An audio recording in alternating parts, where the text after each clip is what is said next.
Bonjour bien-aimés en Christ, bonsoir sous d'autres cieux, nous bénissons le nom du Seigneur pour encore ce merveilleux jour, ce merveilleux moment connecté à la source d'eau vive. Cette rencontre que nous avons tous les jeudis pour encore nous rapprocher davantage du Seigneur. Être à ses côtés, recevoir de lui. Nous vous invitons à être présents. Nous vous invitons à vous approprier ces moments-là pour qu'ensemble nous puissions tirer profit de la visitation que l'Éternel nous accorde. Voilà. Aujourd'hui, nous allons parler d'un sujet qui, comme un lézard, s'immisce dans nos vies, dans notre quotidien. Et si nous ne faisons pas attention, cela peut avoir un impact négatif sur nous, sur notre vie de prière, sur notre foi. Sur notre vie de prière, sur notre foi. Et de quoi s'agit-il? Il s'agit tout simplement de la procrastination. De la procrastination. Nous allons prier et recommander ce moment afin que le Seigneur nous guide. Pour que nous puissions bien cerner ce qu'est la procrastination, comment l'éviter, comment combattre la procrastination, afin de pouvoir marcher dans cette vie-là, cette vie que le Seigneur veut, une vie victorieuse pour nous. Remercions le Seigneur pour ce moment. Excellent Dieu, nous bénissons ton nom, nous te rendons toute la gloire. Merci pour ce temps connecté à la source d'eau vive. Aujourd'hui, Père, tu nous as convoqués pour encore nous enseigner, pour encore nous former, nous transformer, afin que nous puissions effectivement être agréables et marcher victorieux dans cette vie. Dirige toutes choses et que ta volonté soit faite. Jésus, c'est en ton nom que nous avons prié. Amen. Et une fois de plus encore, recevez mes salutations dans le nom de Jésus. Que la paix de notre Seigneur soit attachée à vous et vous accompagne durant toute cette matinée dans tous vos déplacements. Et dans vos allers-retours, que le Seigneur soit avec vous dans la conduite de votre véhicule, l'avion que vous allez prendre, le métro que vous allez prendre, le transport, le bus que vous allez prendre, que le Seigneur soit avec vous. La moto, c'est tellement que vous allez conduire, que le Seigneur soit avec vous. La procrastination. La procrastination. Qu'est-ce que la procrastination? Est-ce que la procrastination a un impact sur notre vie de prière?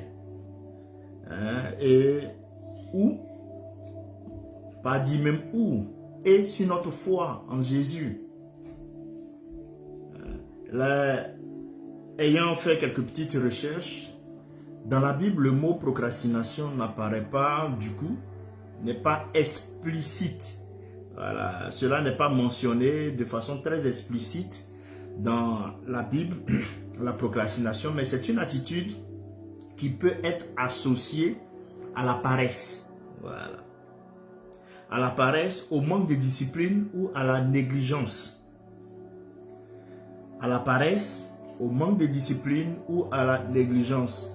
Et vous allez voir que avec la parole de Dieu, la Bible, nous allons dénoncer ces comportements-là et encourager aussi une vie d'action. C'est là le but de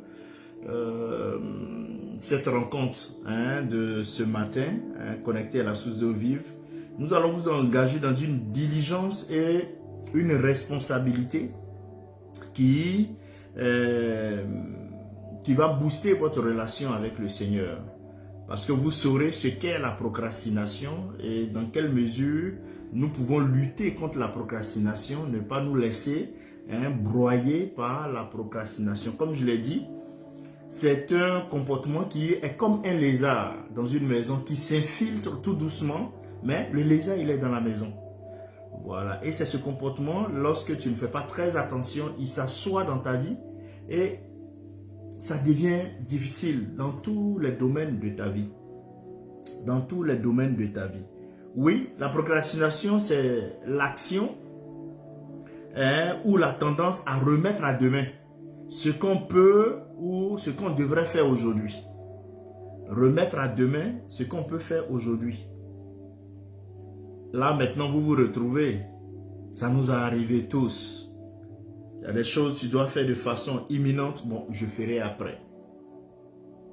Et vous constatez après que ça fait de vous un menteur, ça fait de vous quelqu'un qui ne tient pas ses promesses, ça fait de vous quelqu'un qui n'est pas fiable. Mais tout part de ce comportement-là qui, le fait de remettre à demain, si ce n'est pas, je vais en venir, si ce n'est pas quelque chose de répété, c'est pas chronique, c'est pas mauvais. On peut remettre juste à demain parce qu'on est vraiment épuisé aujourd'hui. On remet à demain et demain, effectivement, on fait l'action, on réalise le rendez-vous. Mais si ça devient une habitude, ça s'engage dans la paresse. Et la paresse est dangereuse. Nous allons voir pourquoi est-ce que la paresse est dangereuse tout à l'heure. Donc, la procrastination se caractérise par un retard volontaire de l'accomplissement d'une tâche. Un retard volontaire, généralement injustifié. Tu n'as pas vraiment de raison pour ne pas faire la tâche. Mais tu ne fais pas la tâche. Tu remets ça à un temps ultérieur. Et souvent au profit d'activités moins importantes ou, selon toi, agréables. Et vous verrez que les personnes, les hommes, les femmes, les familles s'engagent. Au fur et à mesure, ils laissent la procrastination intégrer leur vie, intégrer leur habitude, leur comportement, jusqu'à ce que la procrastination s'asseye. Et on dit que cette personne, elle est paresseuse. On dit que cette personne n'est pas motivée. On dit que cette personne n'a intérêt, n'a goût à rien. Sur le plan psychologique, vous verrez que la procrastination est souvent liée à un manque de motivation, comme je l'ai signifié tout à l'heure, et aussi à un manque de gestion de temps. On peut même, les psychologues vous diront qu'on peut même présenter cela comme une peur de l'échec. Pour certaines personnes ayant peur d'échouer, refusent de commencer quelque chose, refusent de mener une activité. Donc il va avoir un report. Pour d'autres, ayant peur du résultat d'une action, par exemple, on te demande de demander pardon. Mais tu ne sais pas comment est-ce que l'autre va se comporter quand tu iras demander pardon. Donc tu remets à demain. Donc la peur de cet échec-là fait que tu t'inscris petit à petit dans la procrastination. Et dans le langage courant, on va parler de procrastination lorsqu'il s'agit d'une habitude ou d'un comportement répété qui mène à des conséquences négatives. Voilà, qui mène à des conséquences négatives comme le stress ou l'inefficacité. Voilà. Que ce soit dans le domaine professionnel, que ce soit dans le domaine scolaire, que ce soit dans le domaine spirituel, la procrastination est dangereuse. La procrastination est dangereuse. Et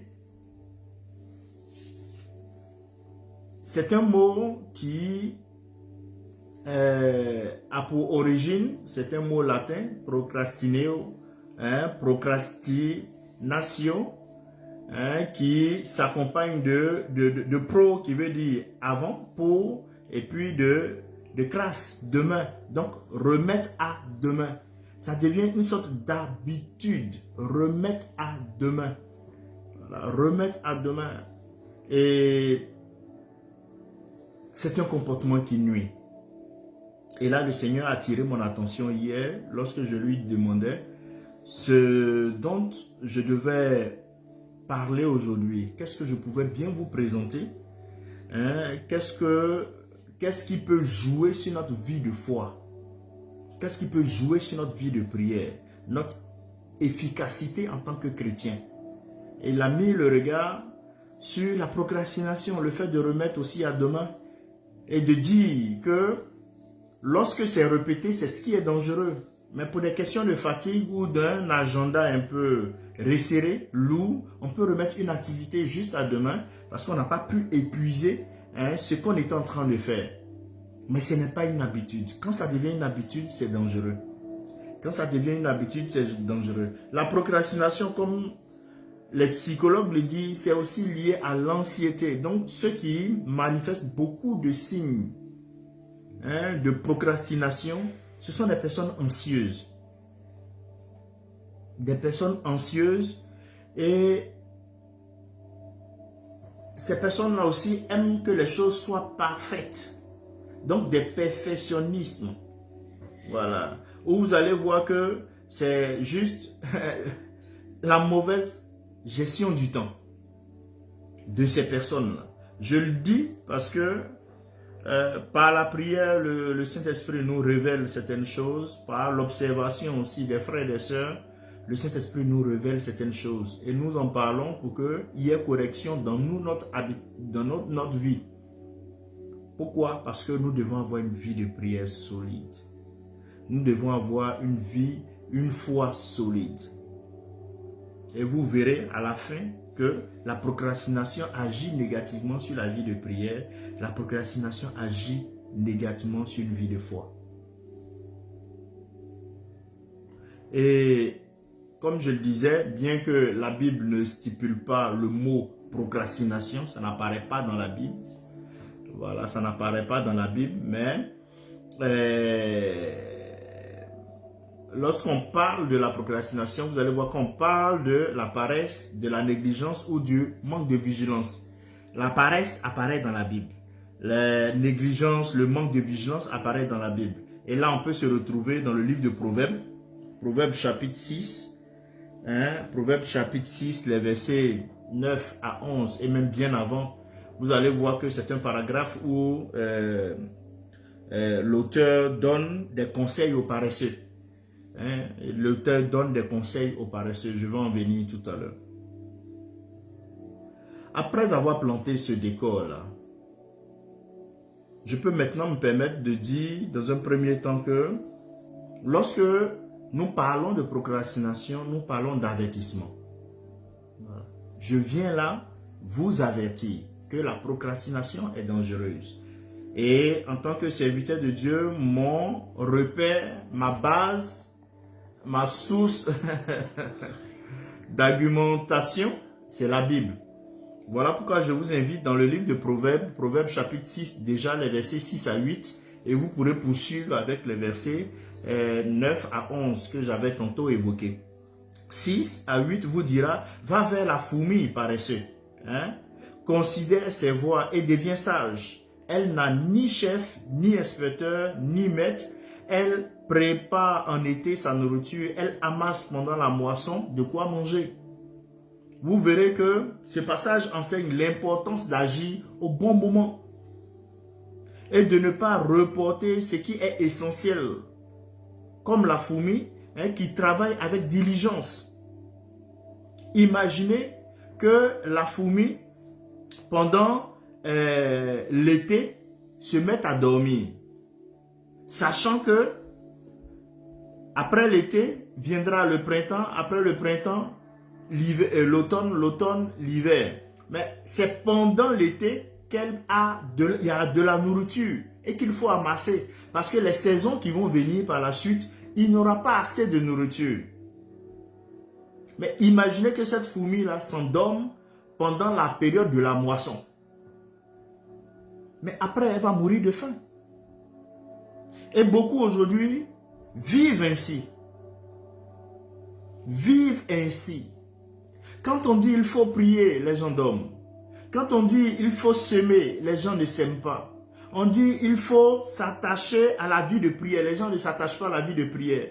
Mais ces mêmes personnes veulent des résultats de ceux-là qui sèment lorsqu'il faut s'aimer, de ceux-là qui prient lorsqu'il faut prier, de ceux-là qui obéissent lorsqu'il faut, pendant les temps d'obéissance, les temps de consécration, les temps de privation.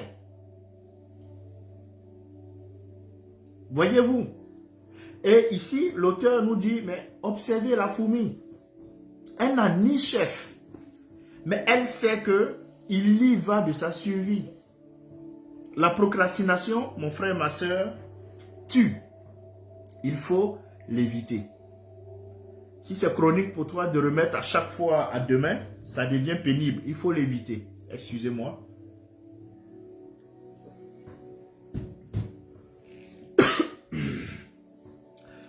Toujours dans le livre de Proverbes, je peux citer Proverbe 24, les versets 33 à 34, il est dit un peu de sommeil, un peu d'assoupissement, un peu croiser les mains pour dormir, en avance un peu, et la pauvreté te surprendra.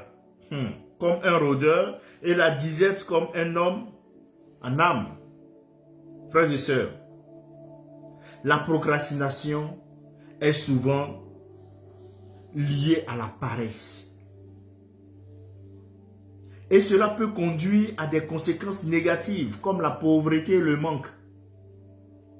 Comme la pauvreté et le manque. Tu refuses de travailler? Paul dira de l'autre côté que l'ouvrier mérite son salaire. Mais tu refuses de travailler, tu veux manger.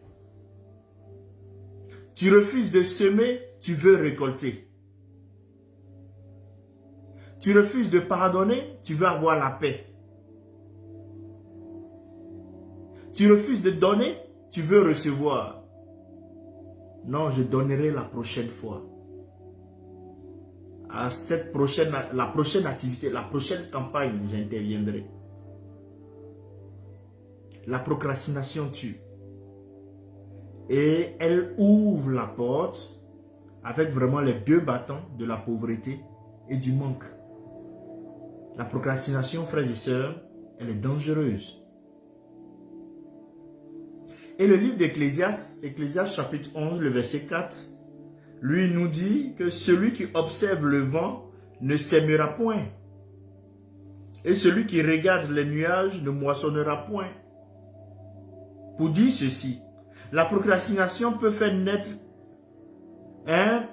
en nous, peut provoquer en nous une sorte d'hésitation ou d'un désir de conditions parfaites avant d'agir.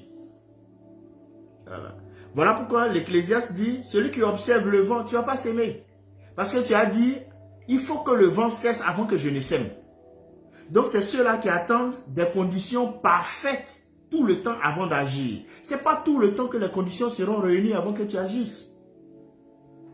Pour t'engager dans cette relation pour le mariage, il faut que la personne, ce soit quelqu'un qui est 1m80, qui est un tel teint, qui ait des abdos, qui ait tel type de travail, tel type de salaire. Ce n'est pas tout le temps que cela est réuni. Et si tu veux te fier à cela, mais tu ne pourras faire aucun choix. Ce n'est pas dans toutes les situations, tout sera réuni.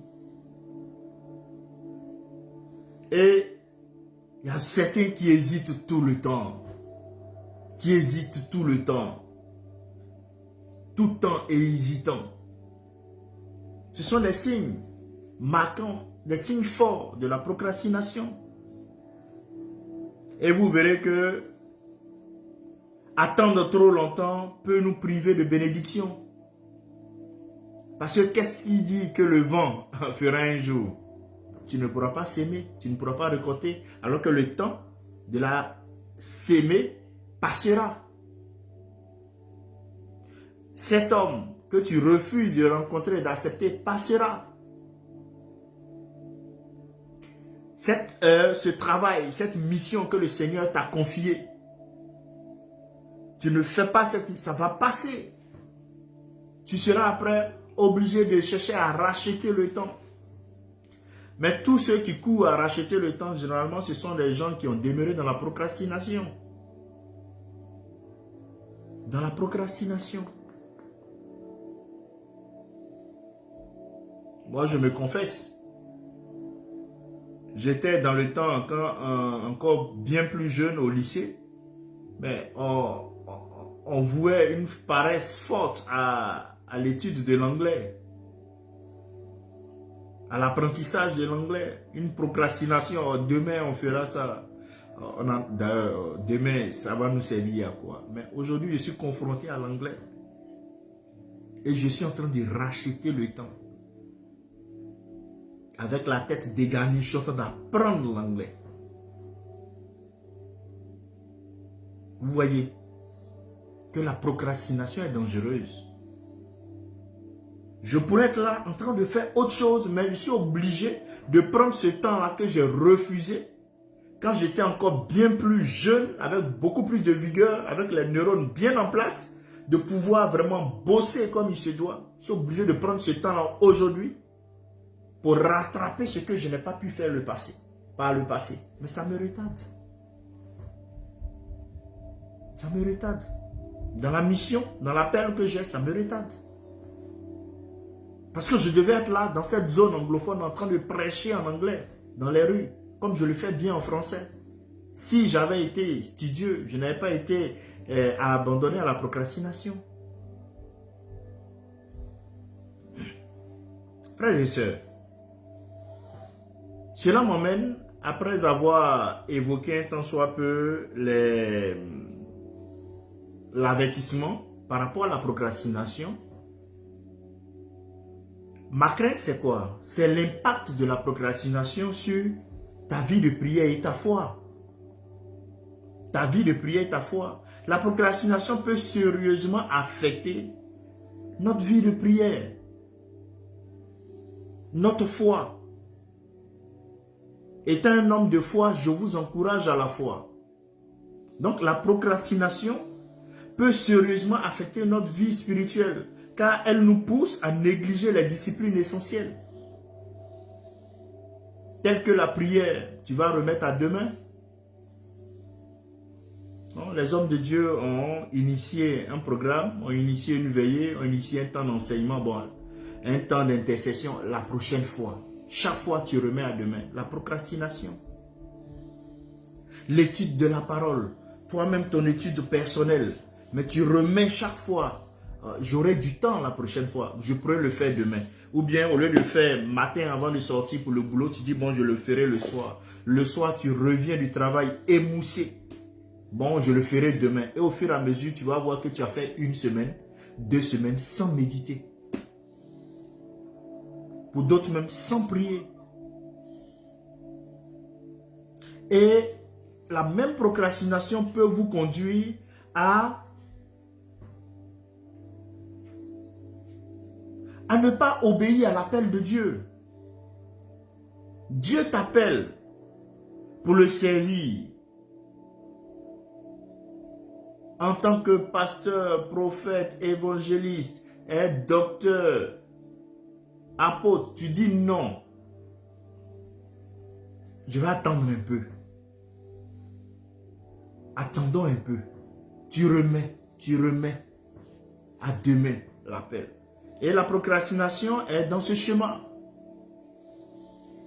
En plus de bousiller ta vie de prière et ta foi, ça peut même te mettre en palabre avec Dieu. Dieu prend son téléphone, il t'appelle, va faire telle activité, va me réaliser telle mission. Tu dis, bon, je vais attendre. Tu seras en palabre avec le Seigneur. La procrastination est dangereuse. Pour ce qui est du manque de prière, qui est à la base de la procrastination, je vous ai dit que dans la Bible, tu ne vas pas trouver le mot procrastination. Mais, quand on parle de procrastination, on parle de la paresse. La paresse apparaît dans la Bible, le manque de motivation, le manque de diligence. Et tous ces éléments-là découlent de la procrastination. La procrastination qui est le fait de mettre à demain. Si c'est une fois, ce n'est pas mauvais parce qu'aujourd'hui tu es chargé, tu as beaucoup à faire. Mais quand c'est répété, ça devient négatif. Et comme je l'ai dit, c'est comme un lézard qui va fissurer, rentrer dans la maison, s'installer sans que tu ne saches. C'est comme ça la procrastination au fur et à mesure, va s'installer, va te donner une mauvaise image. La procrastination, le fait de remettre à demain, de ne pas faire le travail que tu dois faire. On dira que tu ne respectes pas ta parole. On dira que tu n'es pas quelqu'un de fiable. On dira que tu n'es pas quelqu'un de constant. Parce que tu es dans la procrastination. Mais des fois, ça nous arrive. Tu dors. Tu as prévu te réveiller, par exemple, à 8 h ou à 9 h pour prier. Et puis tu dis, bon, quand il est 8 h moins 10, moins le quart, tu dis, bon, je vais remettre à 15 minutes après. Et tu te rends compte que tu t'es réveillé à midi. La procrastination. Tu as raté ton temps de prière. Et là, maintenant, la culpabilité, l'ennemi t'envoie la culpabilité. Tout ce que le chanteur dit, c'est ce que vous avez vécu. Mais quand tu ne fais pas attention, ça s'installe dans ta vie. Ça devient dangereux. Et comme le Seigneur a attiré mon attention là-dessus, je vous en parle pour vous interpeller. Voyons Marc. Marc chapitre 14, les versets 37 à 38. Marc 14, les versets 37 à 38. Simon, tu dors? Tu n'as pas pu veiller 1 heure. Veillez et priez afin que vous ne tombiez pas en tentation. L'esprit est bien disposé, mais la chair est faible, frères et sœurs. Et vous voyez que ici, Jésus avertit les disciples sur les dangers de la négligence dans la prière. Reporter ou minimiser le temps de prière affaiblit notre vigilance spirituelle. Reporter ou minimiser le temps de prière affaiblit notre vigilance spirituelle. Et ça, cette attitude-là découle de la procrastination. Voilà comment ça impacte ta vie de prière. Voilà comment ça impacte ta vie de prière. Et tu vas te retrouver un matin, toi qui avais de la chaleur à prier, la vie à prier, mais bon, ça ne te dit plus rien.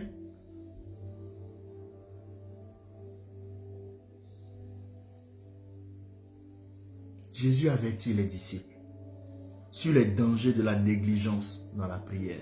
Et moi, je le fais pour vous aujourd'hui. Je vous avertis sur les dangers de la négligence dans la prière.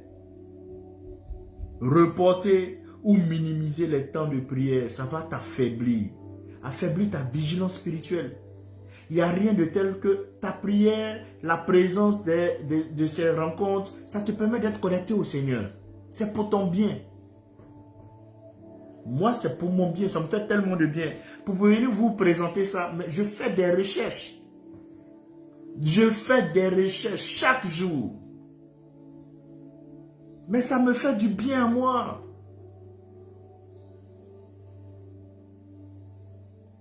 Et comment est-ce que la procrastination peut impacter aussi notre foi négativement, surtout? Et là, je vous invite à Hébreux 11:6. Il est dit là-dedans que sans la foi, il est impossible de lui être agréable. C'est au Père. On ne peut pas être agréable à Dieu sans la foi. Car il faut que celui qui s'approche de Dieu croit que Dieu existe et qu'il est le rémunérateur de ceux-là qui le cherchent. Voyez-vous, la procrastination dans notre recherche de Dieu démontre un manque de foi et de sérieux dans notre relation avec lui. La procrastination dans notre recherche de Dieu démontre un manque de foi et de sérieux dans notre relation avec lui. Allons au culte, allons à la prière, allons pour le service. Non, la prochaine fois. Il y a beaucoup qui m'ont dit ça, ceux qui peut-être verront cet enregistrement. Qu'on invite au temps de prière, de méditation. Non, la prochaine fois, la prochaine fois. Mais ils reportent, mais ceux-là ne méditent pas. Ceux-là ne méditent pas. Ceux-là ne prient pas. Ceux-là ne recherchent pas sincèrement le Seigneur. Je ne sais pas si... quand tu sais que ton bonheur est dans un endroit, on ne court pas après toi. Il y a ton corps, ton être, tes dispositions mentales, psychologiques. Tu mets tout en branle pour que cet endroit-là, tu y sois. On sent ton zèle pour y aller. Des fois même, tu peux manquer même de kérosène. C'est-à-dire de transport, de billets d'avion. Mais tu veux y aller, tu cherches à te connecter par les moyens. On sent un zèle, un engouement. Mais beaucoup de chrétiens, on ne sent même pas ça. Des chrétiens qui prennent leur manteau là de chrétien, ils portent ça le dimanche. Ils reviennent de l'église, ils accrochent ça et puis bon, on attend le dimanche encore à 6h, 7h, 8h, 9h, 10h. Et puis demain, ils vont au culte, ils seront en retard. Le culte à 9h, ils vont venir à 9h30. Voilà. Et puis bon, ils retournent, ils sont contents. Toi, tu vas à la rencontre de Dieu, tu es en retard et tu es content. Waouh! Waouh! Nous sommes vraiment différents. Que le Seigneur nous aide. Et l'impact de la procrastination sur les bénédictions que le Seigneur nous met à disposition. Et là, je vais citer Luc 9, 59 à 62. Jésus demande à certains de le suivre, mais ils cherchent à remettre à remettre cela à plus tard. Hein, à remettre leur obéissance à plus tard. Et Jésus répond, Jésus répond, quiconque met la main à la charrue et regarde en arrière n'est pas propre au royaume de Dieu. Jésus demande de le suivre en acceptant sa parole. Mais les gens, oui, Jésus a dit mais. Jésus a dit mais. Jésus ne peut pas dire et puis il va avoir mais encore derrière. Il y a problème. Regardez la femme de Lot. On lui a dit, par mesure circonstancielle, ta famille a été sauvée. Fuyez. Il faut partir. Il ne faut pas regarder derrière. Pour qu'on aille devant, Dieu a fait de telle sorte qu'on n'ait pas des yeux dans la tête. On a nos yeux devant. Et puis nos pieds regardent devant. Pour qu'on puisse aller devant. Mais la dame, en évoluant, ce qui était derrière elle était tellement intéressant qu'elle a retourné. Mais elle a retourné, elle a été figée sur ce qu'elle devait abandonner. Statue de sel. Statue de sel. Quand Jésus met le doigt sur un aspect de ta vie qui doit changer, que tu dois améliorer, il t'appelle. Mais suis-le. Suis-le. Aujourd'hui, Jésus met le point sur la procrastination. Voilà l'impact que ça peut avoir sur ta vie de prière, ta foi, les bénédictions. Est-ce que tu vas essayer de passer au peigne fin ta vie pour voir là où se présentent des symptômes de procrastination ou juste, bon, c'était juste un moment hein, et puis bon, on passe à autre chose. Parce que déjà, même en faisant ça, tu es en train de te mettre dans la procrastination. Procrastiner dans l'obéissance peut nous faire rater l'appel de Dieu et les bénédictions qu'il prépare. Il y a certains qui ont l'appel sur leur vie, mais qui vont tourner parce qu'ils regardent ses diplômes, ils regardent les diplômes qu'ils veulent avoir, ils regardent l'emploi qu'ils guettent. Et puis bon, pour le Seigneur, parce que bon, là-bas, il n'y a pas trop d'argent, là-bas, il y a trop de risques. On va trop t'insulter. Et tu laisses. Alors que c'est pas ça que le Seigneur veut te bénir. C'est pas ça, ce chemin-là qu'il a prévu te combler.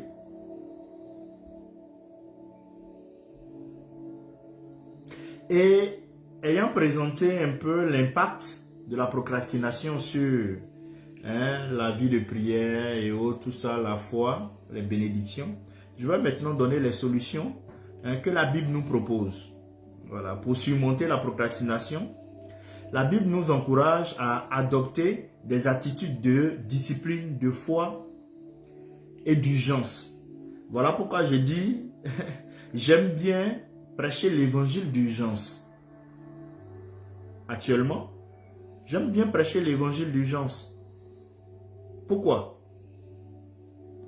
Il faut que les gens, les cœurs changent. En tout cas, selon la révélation que le Seigneur m'a montrée, m'a communiqué, il faut que les gens, les frères, les hommes, les incroyants, les incrédules, donnent leur vie à Jésus. C'est urgent. Parce que juste à côté, il y a l'enfer qui est là. Juste à côté, il y a le jugement qui est là. Donc, il faut annoncer l'évangile avec urgence. Avec urgence. Pour dire à quelqu'un Jésus t'aime, tu n'as pas besoin d'avoir un doctorat en théologie. Tu n'as pas besoin d'aller faire un séminaire, être séminariste. Pour dire à quelqu'un Jésus t'aime. Non. Tu n'as pas besoin d'être un théologien. C'est en cela que je parle de l'évangile d'urgence. Beaucoup aujourd'hui de docteurs en théologie, mais ils sont dans leurs 4 murs. Mais vous allez leur demander combien d'âmes vous avez gagné l'année, cette année-là. Aucun.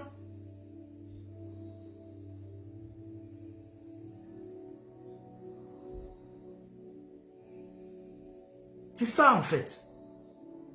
Vraiment, c'est là, moi, mon combat. Aie ton diplôme en théologie, aie tes diplômes, mais veille à ce que l'évangile soit donné autour pour qu'il y ait des transformations. Il y a la fortification de ceux-là qui sont déjà chrétiens, ok. Mais il y a ceux-là qui n'ont pas encore entendu parler de Jésus. Qu'est-ce que tu fais?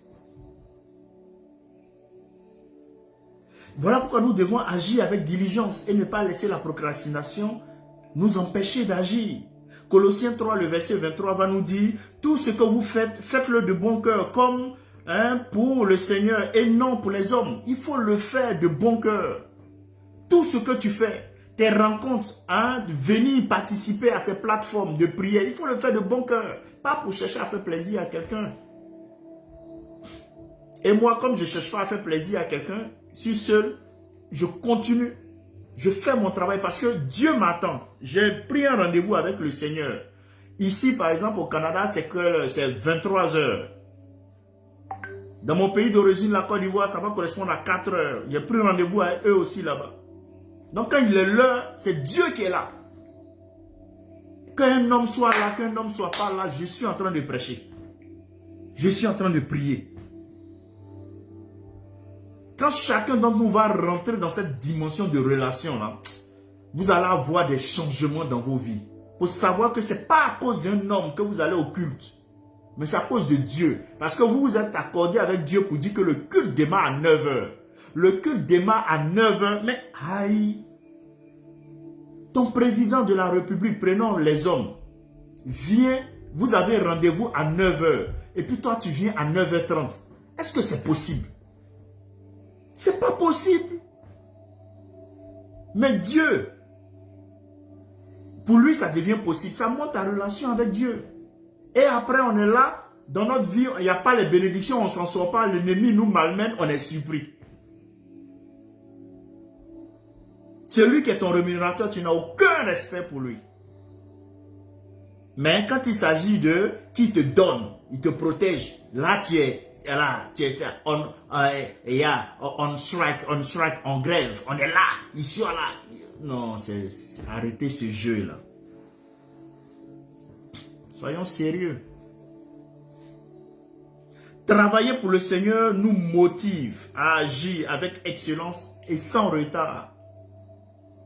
Agir avec excellence et sans retard. Ta relation avec le Seigneur ne dépend pas de la relation avec quelqu'un d'autre. Non. Que l'autre vienne en retard à l'église, que l'autre vienne en retard au temps de prière, que même le dirigeant vienne en retard. Ce n'est pas pour ça que toi tu dois être en retard. Ce n'est pas pour ça que tu dois être en retard. L'heure convenue, tu es là. Ça montre le respect que tu as. Bon, je ne sais pas si vous comprenez, c'est tellement simple, mais les gens ne comprennent pas. Mais on veut des bénédictions. Et ça aussi, ça me fait mal. Parce que vous n'aurez aucune bénédiction sans montrer de respect à Dieu. C'est vrai, on fait des proclamations. On proclame la vie. Mais de l'autre côté, moi j'ai proclamé, oui. Mais il y a des actions que vous devez mener. Voilà. Il y a des actions que vous devez mener qui vont montrer à Dieu que vous l'aimez. Parce que moi je proclame, je suis son serviteur. Je dis, mais qui? C'est le Saint-Esprit qui va exécuter. Tu te fous du Saint-Esprit. Tu te fous de Dieu. Et puis, tu veux qu'il dépose en toi bénédiction, il te donne ce dont tu veux, mais toi, tu le négliges. Ça ne marche pas. Ça n'a pas marché. Gérer son temps avec sagesse. Éphésiens 5, 15 à 16. Vous verrez que Éphésiens 5 va nous dire 15 à 16, va nous dire, veillez donc avec soin sur votre conduite, non comme des insensés, mais comme des sages. Rachetez le temps car les jours sont mauvais. Veillez avec soin sur votre conduite, non comme des insensés. Dieu nous appelle à utiliser notre temps de façon judicieuse pour accomplir ses desseins. Pour accomplir ses desseins. Si Si tu as... C'est ça. Si tu aimes vraiment le Seigneur, mon frère et ma soeur, tu sauras que je vous donne toujours cet exemple du fiancé. Tu as ta fiancée. Mais avant le mariage, les fiancés désirent se voir. Ils désirent se voir, passer du temps ensemble. Ils ne voient même pas le temps passer. Mais si ça, tu as pu l'avoir pour Dieu, les bénédictions qui en découlent. Le plaisir à la lecture de la parole de Dieu, à la méditation, à la recherche. Tu te poses des questions, tu fouilles la Bible, tu prends ton temps. Tu gères ton temps. C'est vrai, tu es occupé. On ne dit pas non. Tu travailles. Le temps de faire le circuit du travail, tout, tu reviens, tu es épuisé. Mais tu as un temps de répit. Si ça coince pendant que tu es en train de manger, tu es en train de méditer, si tu veux. C'est parce que ça coince. À défaut, ton sommeil, réduit ton sommeil. C'est ça qui montre que ça t'intéresse. Réduis ton sommeil. Si tu veux te réveiller naturellement à des heures, c'est un peu difficile. Prends un réveil, programme.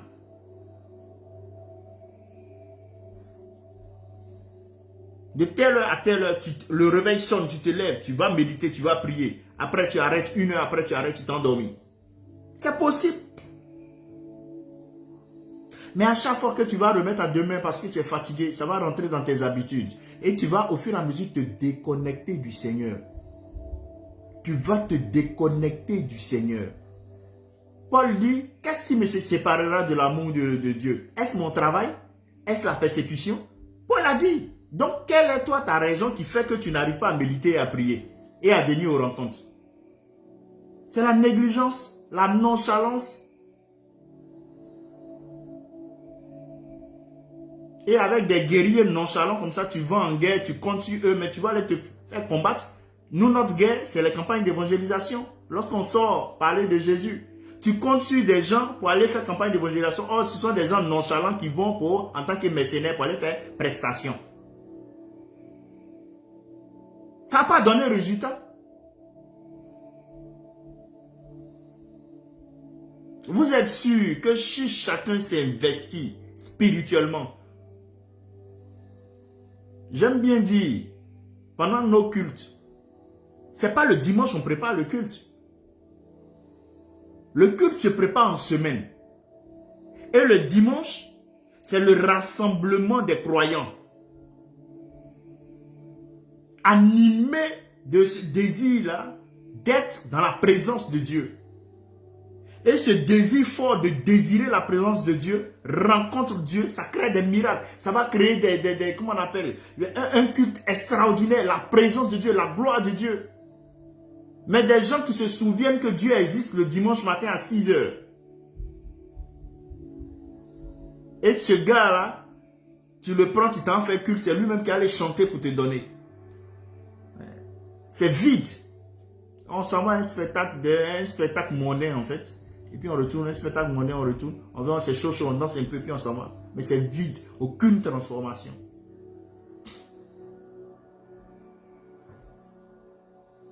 Recherchez la direction de Dieu. Le psaume 119, le verset 105 est très clair, que nous connaissons tous. Ta parole est une lampe à mes pieds et une lumière sur mon sentier. Vous verrez que la parole de Dieu nous guide à agir selon sa volonté sans tarder. Voilà. Sans tarder. Sans tarder. C'est exactement, révérend, c'est parfaitement cela. Voilà. Parfaitement cela. Il ne faut pas tarder. Et vraiment, je bénis le nom du Seigneur pour certains de mes fils, de mes filles, à qui, quand je dis telle chose, immédiatement, avec humilité, les gens s'engagent à le faire, avec leur capacité. C'est extraordinaire. Et quand c'est comme ça, vous êtes bénis. Il y a des situations dans lesquelles vous êtes, où la situation a été même amoindrie par le Seigneur. Vous pensez que peut-être, non, non. Si le Seigneur n'était pas là, la situation que vous vivez allait être encore plus grave, pire. Le Seigneur n'abandonne pas ses enfants. Ayez cette assurance-là. Et je vais maintenant parler d'une vie positive sans la procrastination.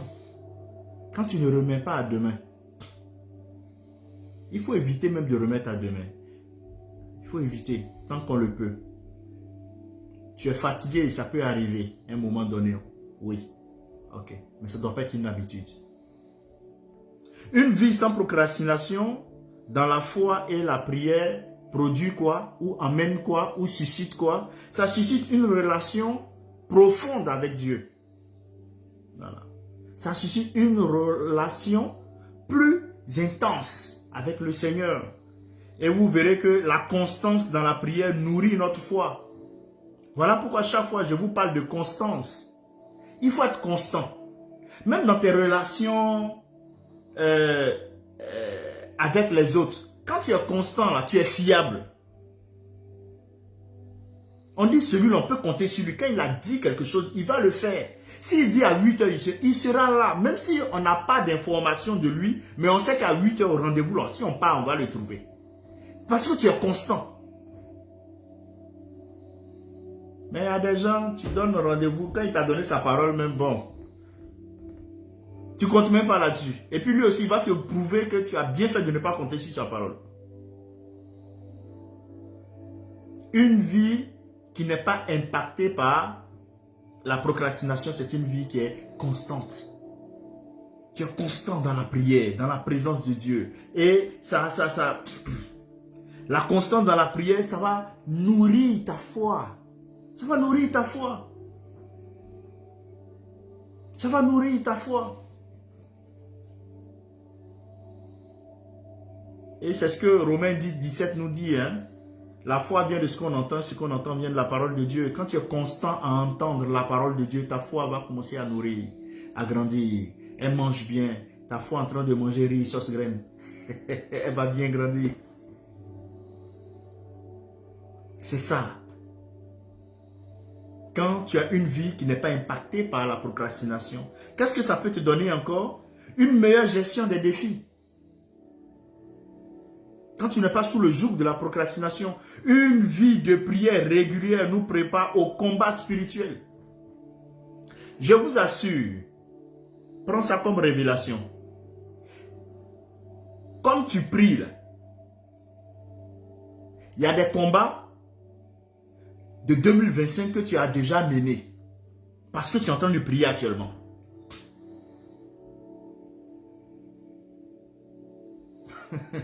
Peut-être que tu ne crois pas, il faut croire. Parce que tu es continuellement en prière, il y a des combats qui sont déjà réalisés. Le Seigneur envoie déjà des anges préparer le terrain. Si vous voulez, je peux vous donner un enseignement là-dessus. Avec des cas précis dans la Bible où des gens ont prié par le passé pour des situations à l'avenir qui sont déroulées. Protection, action de Dieu. Donc plus tu as une vie de prière régulière, cela te prépare au combat spirituel. Tu rentres dans les combats sont déjà gagnés. Quand on va dans les campagnes d'évangélisation, mais on s'est préparé. Et ça, c'est mon palabre même avec mon équipe actuellement. Tu vas en campagne d'évangélisation, personne n'est venu écouter ce que tu dis, ce que le Seigneur t'a révélé, mais on va en campagne d'évangélisation. Tu vas faire quoi? Spectacle?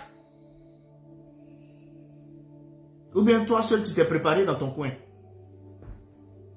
Mais c'est un problème encore. C'est un problème. Tu ne peux pas décider, toi, d'aller te préparer dans ton coin pour venir participer à une campagne d'évangélisation que moi je fais. Ça ne marche pas. Je prépare l'équipe. On va en mission. Une mission recommandée sur un sol qu'on ne maîtrise pas. Toi, tu dis tu allais faire ta formation à côté. Une équipe de football qui doit aller jouer un match. Toi, tu fais partie de l'équipe. Tu dis non, toi, tu allais te préparer à côté. L'équipe n'a qu'à se préparer à côté. Puis vous allez vous retrouver dans la ville là pour aller jouer au ballon. Est-ce que ça marche? Ça ne marche pas.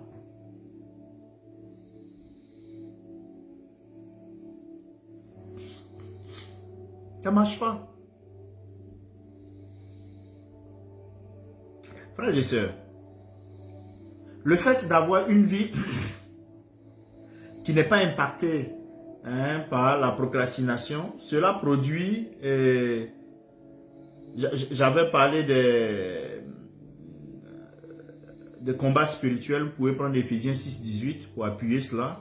Et ici, je parle maintenant de l'accomplissement des projets divins. Quand tu n'es pas sous la procrastination, tu vas accomplir les projets divins.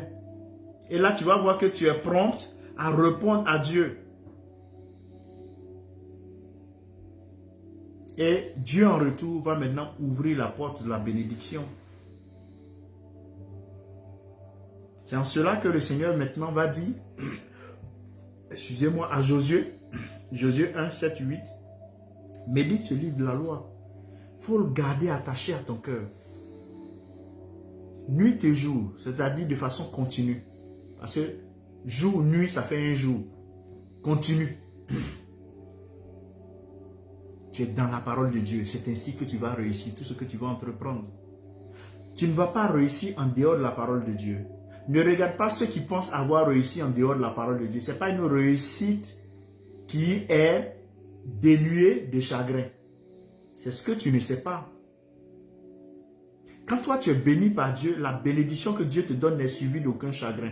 Les autres, ils ont leur réussite, c'est vrai. Tu les vois. Mais ce sont des réussites chagrinées. Ce sont des réussites chagrinées. Tu vois le jeune, il a été élevé à un poste promu, mais il n'est pas chrétien. Il est chagriné. Ce chagrin-là, il ne va pas venir t'exposer. Il va venir mettre la peinture là pour une sorte de fond de teint. Tu vas penser qu'il est beau. Non, il est chagriné. Il est chagriné. Nabal, dans la Bible, il était riche, mais il n'était pas fou. Donc, il ne faut pas regarder le païen, la richesse du païen, pour dire que les païens réussissent. Non. C'est une réussite qui est chagrinée. Chagrinée, peut-être que tu ne comprends pas. Qui est accompagnée de chagrins, de problèmes. Ils ne dorment pas la nuit. Ils n'ont pas la paix. Donc, ne regarde pas la façade qui t'est présente. C'est de la peinture. Il faut gratter. Tu vas voir qu'ils souffrent. Alors que toi, l'Éternel te bénit. Les bénédictions de l'Éternel ne sont suivies d'aucun chagrin. C'est vrai. Tu dors en paix. Quand tu poses ta tête, tu dors en paix. Tu te réveilles le matin. Tu es en joie. Malgré les défis qui sont là, tu as la paix du cœur. Frères et sœurs, la procrastination est un obstacle majeur à la croissance spirituelle. Et car elle affecte notre obéissance, notre foi et notre vie de prière. Voilà pourquoi elle est dangereuse.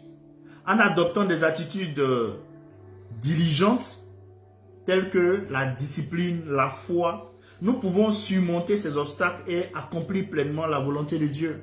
Et c'est là ma prière pour toi. Voilà pourquoi ces quelques minutes. Excusez-moi, j'ai un début de grippe. Ma prière pour moi et pour vous, c'est que vous puissiez, par la foi, par la discipline, surmonter les obstacles afin d'accomplir pleinement la volonté de Dieu.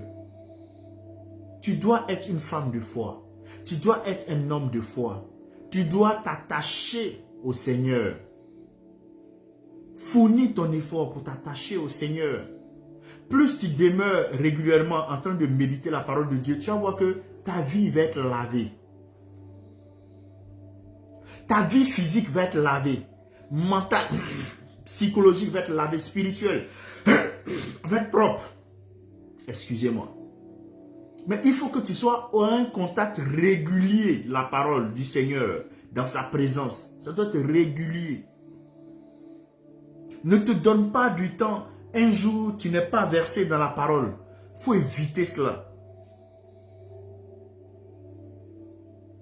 Nous allons prier. Si ta vie est impactée par la procrastination, tu vas annoncer, demander pardon, que Dieu t'en libère. C'est tout. Quand le Seigneur met le point, le doigt sur un péché dans notre vie, c'est parce qu'il veut corriger cela pour avancer avec nous. Si tu es sous le joug de la procrastination, tu vas dire, Seigneur Dieu, je suis une fois de plus béni par toi parce que tu me sondes au quotidien. Parce qu'au quotidien, tu as le regard porté sur moi. Et en ce jour, tu me rends conscient du fait que il m'arrive de remettre à demain ton travail, de remettre à demain la prière, de remettre à demain la méditation, de remettre à demain la réponse que je dois te donner suite à l'appel que tu m'as lancé. Et aujourd'hui, Père, je veux que tu me délivres de la procrastination. Que tu me délivres de la procrastination. Donne-moi par une vie de discipline, de foi, de diligence, à être un chrétien sérieux, sincère, constant, vrai, intègre, droit, demeurant au quotidien dans ta présence. Aide-moi, Papa, à demeurer au quotidien dans ta présence. Aide-moi, Papa, à demeurer au quotidien dans ta présence, à faire ta volonté.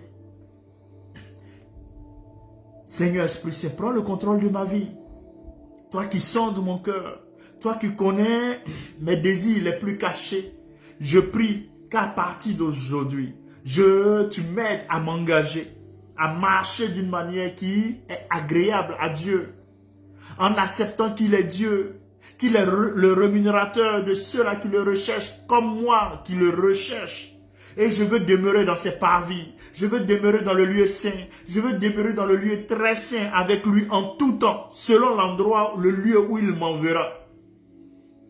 Afin que je puisse avoir les pieds de ceux-là, des beaux pieds de ceux-là qui annoncent l'évangile. Parce que je m'inscris dans la dynamique de l'évangile d'urgence. Annoncer urgemment l'évangile pour que les cœurs soient transformés. Pour que les cœurs soient transformés.